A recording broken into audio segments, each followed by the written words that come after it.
कहते हैं कि सास बहू का रिश्ता हमेशा तकरार से भरा होता है, लेकिन क्या हो जब यह रिश्ता प्यार और समझदारी से भर जाए। क्या हो जब ये दोनों मिलकर एक पूरे परिवार को बिखरने से बचा ले। आज की कहानी एक ऐसी ही अनोखी जोड़ी की है जिन्होंने हर मुश्किल का डटकर सामना किया और अपने परिवार को टूटने से बचा लिया। उत्तर प्रदेश के एक छोटे से कस्बे में रहने वाले शर्मा परिवार की कहानी है। इस परिवार में 4 लोग थे। माधव शर्मा, उनकी पत्नी सुनीता शर्मा, उनका बेटा अभिषेक और उनकी बहू प्रियंका।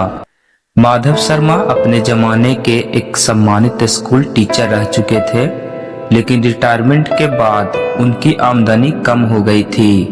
परिवार की आर्थिक जिम्मेदारी अभिषेक पर आ गई थी, जो शहर में एक प्राइवेट नौकरी करता था। सुनीता जी एक सख्त मिजाज की महिला थी, पुराने रीति रिवाजों को मानने वाली, और उन्हें लगता था कि बहू को भी उनकी परंपराओं के मुताबिक चलना चाहिए। दूसरी ओर प्रियंका एक पढ़ी लिखी आधुनिक सोच वाली लड़की थी। शादी के बाद उसकी जिंदगी में बहुत बदलाव आए, लेकिन उसने परिवार को समझने की कोशिश की।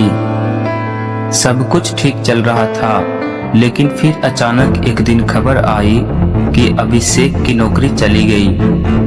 घर की आर्थिक स्थिति पहले ही कमजोर थी और अब स्थिति और भी बिगड़ गई।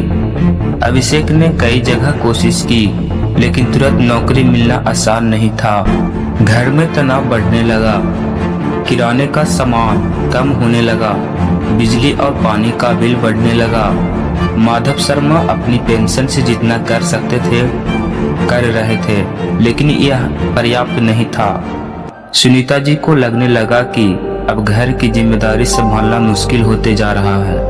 उन्होंने अपनी बहू से कहा, प्रियंका, अब घर में फिजूल खर्ची बंद करनी होगी, हमें अपने तरीके बदलने होंगे। प्रियंका समझदार थी। वह जानती थी कि यह वक्त एक दूसरे को दोष देने का नहीं, बल्कि मिलकर समस्या का समाधान करना है। प्रियंका ने सोचा कि अब कुछ करना ही होगा। उसने सुनीता जी से बात की। माँ जी, अगर हम दोनों कुछ मिलकर काम करें तो शायद हालात सुधर सकते हैं। लेकिन हम क्या कर सकते हैं बहू?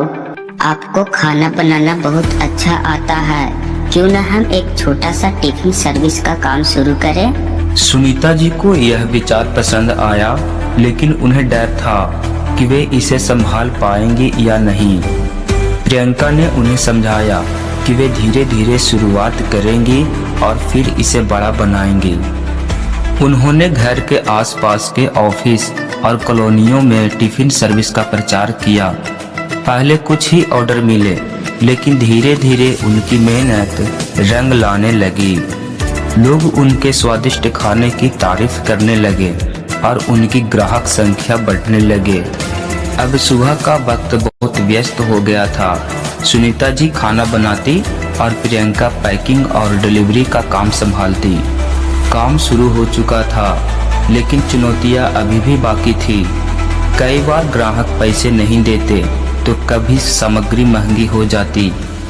एक दिन प्रियंका को तेज बुखार हो गया और वह काम नहीं कर पाई। सुनीता जी ने अकेले ही पूरा काम संभाला। एक और बड़ी समस्या आई। गली के कुछ लोगों ने इस बिजनेस का विरोध किया। उन्होंने कहा कि एक इज्जतदार घर की महिलाएं बाहर जाकर काम नहीं कर सकती है। लेकिन सुनीता जी ने अब ठान लिया था कि वे पीछे नहीं हटेंगे। उन्होंने अपने पति माधव शर्मा को भी समझाया और वे भी इस काम में मदद करने लगे। अब पूरा परिवार एक टीम की तरह काम करने लगा। धीरे धीरे उनका टिफिन सर्विस पूरे शहर में मशहूर होने लगा। अब वे सिर्फ घरों में ही नहीं, बल्कि छोटे ऑफिस और स्कूलों में भी खाने की सप्लाई करने लगे।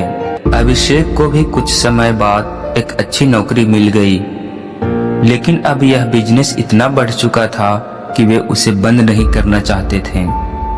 प्रियंका ने ऑनलाइन प्लेटफॉर्म पर अपने टिफिन सर्विस को प्रमोट करना शुरू किया।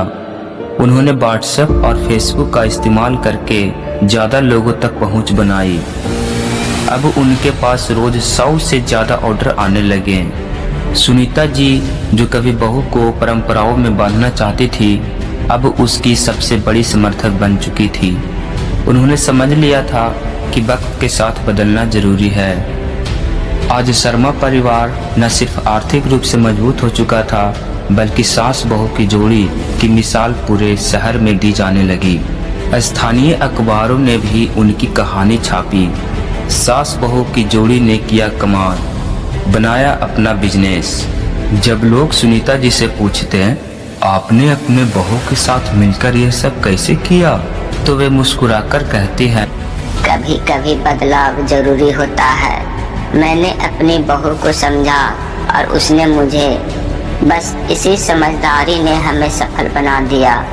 दोस्तों, यह कहानी हमें सिखाती है कि रिश्तों में अगर समझदारी और सहयोग हो तो कोई भी मुश्किल आसान बन सकती है। सास बहू का रिश्ता सिर्फ तकरार का नहीं, बल्कि एक मजबूत साझेदारी का भी हो सकता है।